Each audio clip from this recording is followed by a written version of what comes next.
Ryan Gravenberch not an injury concern for Liverpool. Ryan Gravenberch's fitness is not expected to be a concern for Liverpool despite being substituted at halftime during the Netherlands' 4-0 win over Finland. Gravenberch was brought off after 45 minutes in the Netherlands' comfortable victory in Amsterdam on Sunday, with Ronald Koeman's side already 3-0 up. Speaking after the game, Koeman explained that it came due to minor hamstring problems, though the player himself insisted it was a precaution.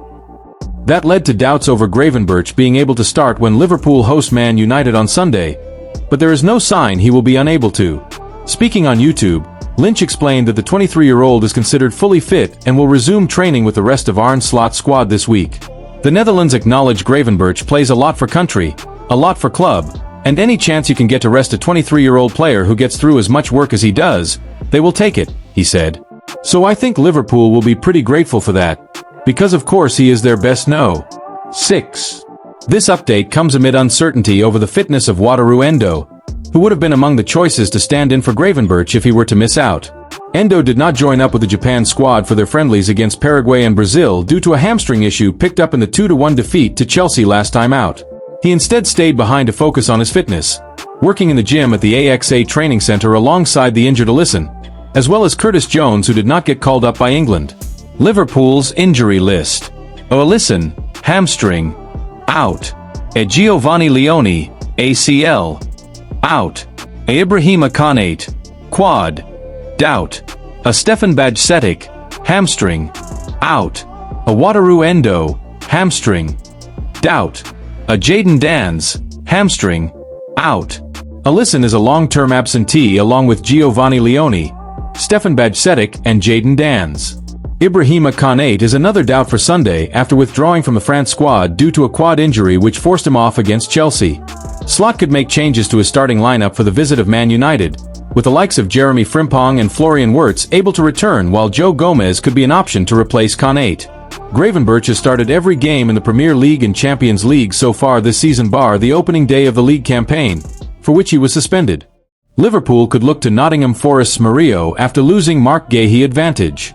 Liverpool do not hold an advantage in the race to sign Marc Guéhi in 2026, despite having an agreement in place in September, Rousing the Cop understands.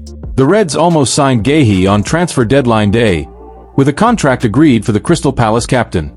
After Palace pulled the plug at the last moment, some have suggested that Liverpool are clear frontrunners to bring him in on a free transfer. However, while Liverpool are firmly in the race for Guéhi, RTK have been told that they are by no means favourites at this stage. Instead, sources have described the situation as a slate being wiped clean for the centre-back, who will have numerous options within the Premier League and across Europe.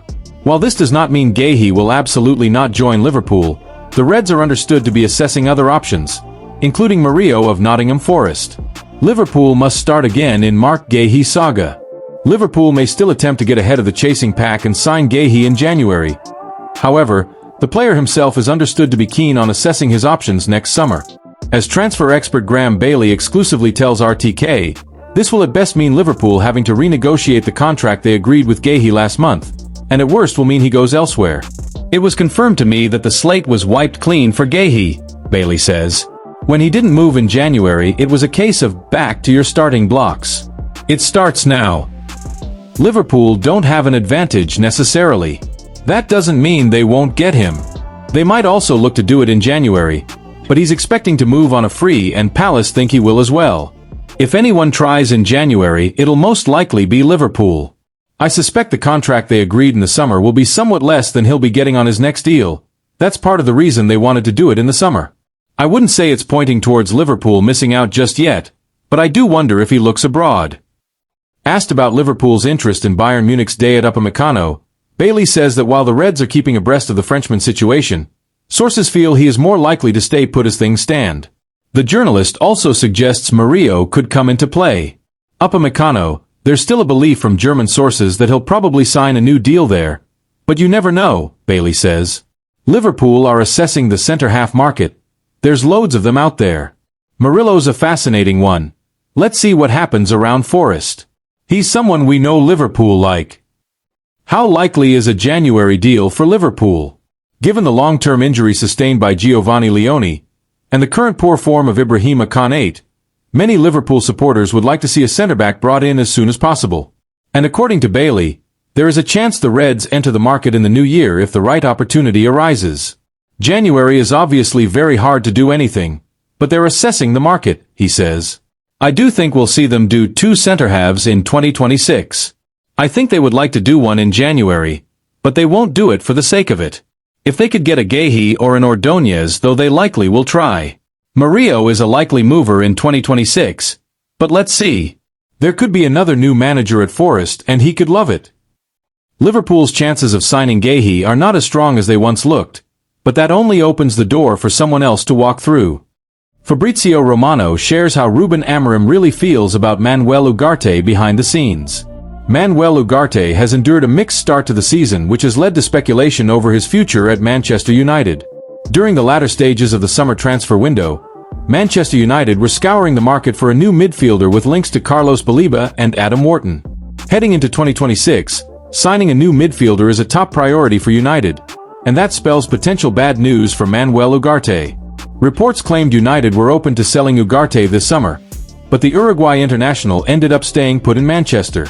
But his performances this season have not earned him a starting spot under Ruben Amorim, and now speculation about an exit is ramping up again. Ruben Amorim's stance on Manuel Ugarte's future. One of the main frustrations around Ugarte this season is that Amorim has repeatedly put him above Kobbie Mainoo in his pecking order. With Casemiro also in the final year of his contract, it feels as though United are on the verge of a midfield overhaul. Man United's Carlos Baleba summer transfer truth amid Antoine Semenyo contract update. Manchester United continue to be linked with a number of incoming signings despite spending over £200 million bolstering their forward line in the summer transfer window. Brighton and Hove Albion's Carlos Baleba was linked with a move to Manchester United in the summer transfer window. Manchester United supporters have been told the truth behind the club's interest in Brighton Hove Albion midfielder Carlos Baleba in the summer, following an interview with Seagulls owner Tony Bloom. Ruben Amorim's side were heavily linked with a Cameroonian midfielder and are big admirers of the 21-year-old, with United's engine room in need of improvement. He's not the only Premier League star to have been linked with a move to Old Trafford, with Bournemouth star Antoine Semenyo also a player of interest in recent months. Man United Carlos Baleba transfer truth. Brighton chairman Bloom has played down any suggestion of there being a transfer saga concerning United and Seagulls midfielder Baleba. United have been strongly linked with the Cameroonian in recent months, but their Premier League rivals are understood to have set an asking price in excess of the fee they received for Moises Caicedo from Chelsea. Bloom says he gave Ruben Amorim's side a straightforward answer when they asked about signing Baleba last summer.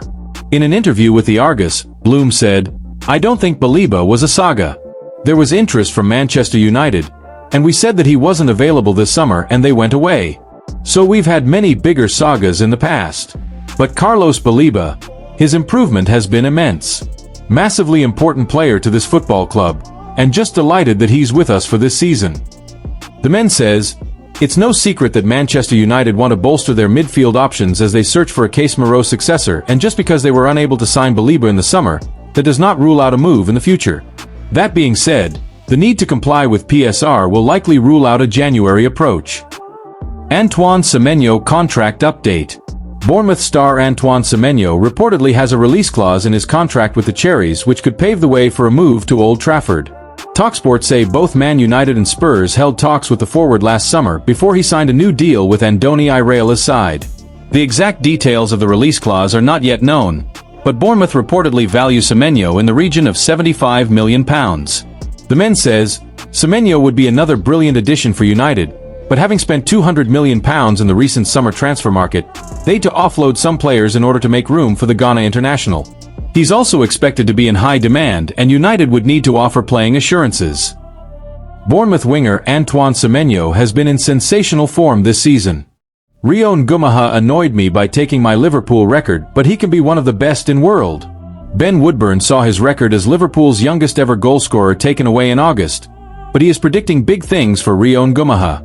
Rio Ngumaha has been backed to become one of the best wingers in the world by the man he scrubbed from the Liverpool record books.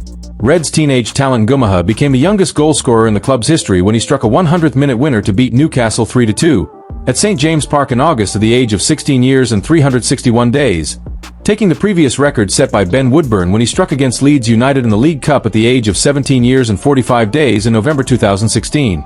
Woodburn, now at Salford City, admits he didn't enjoy seeing his record fall, but thinks Ngumaha has got what it takes to become a global star with the Reds. I didn't love it, Woodburn told the Manchester Evening News when asked about seeing his record go. But I was really happy for him. For me, I kind of felt in the moment that the record didn't really matter. I probably didn't realize how big it was at the time, so I'd imagine he's the same. He's probably just loving playing his football. He's played since and he's been great every time he's played for Liverpool, so I'm sure he'll be fine. Liverpool have just signed Isak and Ekatike for over £80 million each. It's so difficult for a 17-year-old lad to play, but I was surprised how many games he's played already. To me, he looks like he could be one of the best wingers in the world at one point, so hopefully he can kick on and do that. Things didn't work out for Woodburn at Anfield after he burst onto the scene as a teenager, and the Wales international ended up leaving the Reds in 2022 after 11 appearances for the first team, the same amount of international caps he has for his country. Ben Woodburn was 17 years and 45 days old when he scored against Leeds United in November 2016. He was loaned out by the Reds 4 times before joining Preston on a permanent deal 3 years ago, and then moving on to Salford last year. I went on a few loans where I didn't play as many games as I needed to, admits Woodburn. I stumbled in my career at that point. When you're not playing and other kids are playing, they're going to get better and better. I learned a lot from going on those loans, but it probably wasn't ideal that I wasn't playing all the time at 17 and 18. I didn't play too much for half a season at Sheffield United. Then I got injured, so I wasn't even training back at Liverpool. Oxford, I got injured for 6 months. It's hard to get going again after getting injured and not really playing.